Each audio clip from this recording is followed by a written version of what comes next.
الحمد لله نحمده ونستعينه ونستغفره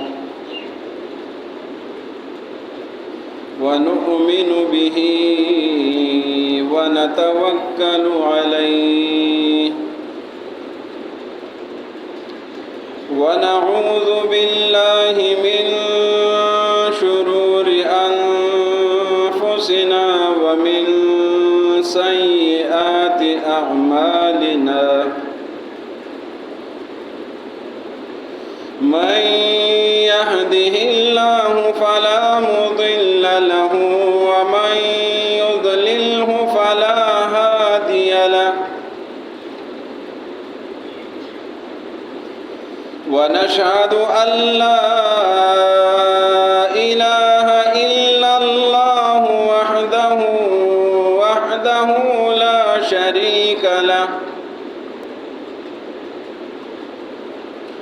لا شريك له ولا نظير له ولا وزير له ولا وزر له ولا وازر له أبدي سرمدي أزلي لا أول له ولا آخر له ونشهد أن سيدنا وسندنا وأولانا ومولانا وشفيعنا وسيدنا